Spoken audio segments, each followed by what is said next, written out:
Hello दोस्तों, क्या आप जानते हैं कि हमारे जन्म के समय यानी कि जब हम पैदा होते हैं हमारे ब्रेन में लगभग 100 बिलियन एक्टिव न्यूरॉन्स होते हैं और इसी वजह से बेबी ब्रेन की लर्निंग एबिलिटी इतनी ज्यादा होती है कि अगर बच्चे को मल्टीलिंगुअल एनवायरनमेंट में रखा जाए यानी कि जहाँ एक से ज्यादा लैंग्वेज बोली जाती हो तो बच्चा एक साथ कई सारी लैंग्वेज सीख सकता है, एक साथ अलग अलग म्यूजिकल इंस्ट्रूमेंट सीख सकता है, वो भी बिना किसी एफर्ट के। अब इतना सब कुछ बच्चे कैसे कर लेते हैं? तो इसका सीधा सा आंसर है न्यूरोप्लास्टिसिटी। सिंपल भाषा में बोलूं तो 100 बिलियन न्यूरॉन्स के चलते बच्चे का दिमाग एक स्पंज की तरह होता है जो सब कुछ सोख लेता है। और अगर साइंटिफिक भाषा में बोलूं तो 100 बिलियन न्यूरॉन्स मिलकर बिलियंस ऑफ ब्लैंक यानी कि खाली न्यूरॉन्स के पाथवेज बनाते हैं जिन्हें किसी न्यू स्किल्स के थ्रू बहुत आसानी से ऑक्यूपाई किया जा सकता है। लेकिन 13 साल का होने के बाद ये विंडो ऑफ अपॉर्चुनिटी बंद हो जाती है और हमारे ब्रेन में बने न्यूरल पाथवेज कम होने लगते हैं क्योंकि हमारा ब्रेन यूज इट और लूज इट प्रिंसिपल पर वर्क करता है। या तो ब्रेन सेल्स यानी कि न्यूरॉन्स को यूज करो, अदरवाइज दिमाग खुद ही उन्हें खत्म कर देगा। तो क्या हम लोग जो 13 से बड़े हैं वे कभी भी अपने दिमाग की फुल पावर का यूज नहीं कर पाएंगे?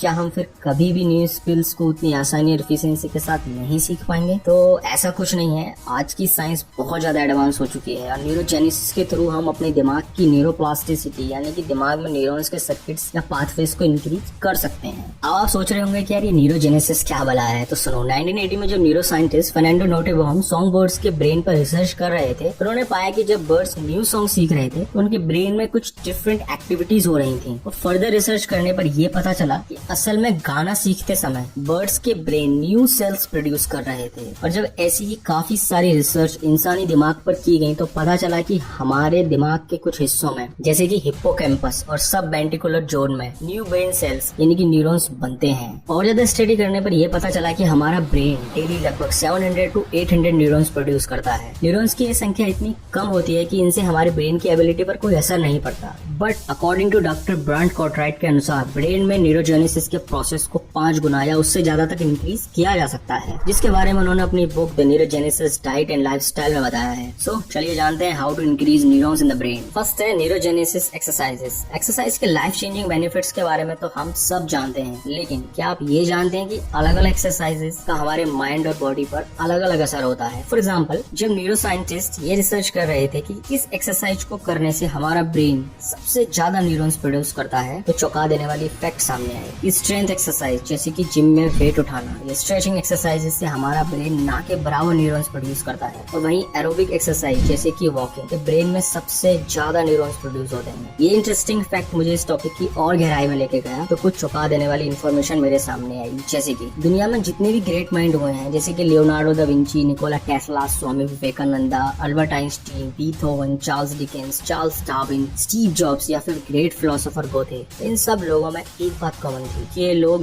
मीलों तक रोजाना पैदल चला करते थे क्योंकि वॉक करने से न केवल ब्रेन सेल्स इंक्रीज होते हैं बल्कि दिमाग की क्रिएटिविटी पावर लगभग 60% तक इंक्रीज हो जाती है। इसके अलावा एरोबिक एक्सरसाइज ब्रेन में BMP बोन मोर्फोजेनेटिक प्रोटीन को कम करती है जो ब्रेन में न्यूरल स्टेम सेल्स यानी कि वो सेल्स जो न्यू न्यूरॉन्स के प्रोडक्शन के लिए रिस्पॉन्सिबल होते हैं उन्हें डीएक्टिवेट करता है। सो टू कंक्लूड, एरोबिक एक्सरसाइजेस बहुत ही असरदार तरीके से ब्रेन में न्यूरॉन्स के प्रोडक्शन को इंक्रीज करती हैं। सेकंड है न्यूरोजेनेसिस डाइट। डॉक्टर ब्रांड कॉर्टराइट ने अपनी book neurogenesis diet and lifestyle में न्यूरॉन्स के प्रोडक्शन को बढ़ाने के लिए कुछ स्पेशल फूड्स और सप्लीमेंट्स रिकमेंड किए हैं जो ब्रेन सेल्स इंक्रीज करने के साथ साथ ब्रेन में ऐसा एनवायरनमेंट बना के रखते हैं जिसमें न्यूली बोर्न बेबी न्यूरॉन्स अच्छे से सर्वाइव और थ्राइव कर सकें, जैसे कि omega 3 fatty acids, ginseng, turmeric, ginkgo biloba, rhodiola rosea, melatonin etcetera etcetera. इस टॉपिक के ज्यादा डिटेल्स में जाके बात नहीं करूंगा क्योंकि ब्रेन फूड्स पर मैं ऑलरेडी एक वीडियो बना चुका हूँ जिसे आप ऊपर आई बटन पर क्लिक करके देख सकते हैं या जिसकी लिंक आपको डिस्क्रिप्शन में मिल जाएगी। थर्ड है मेडिटेशन।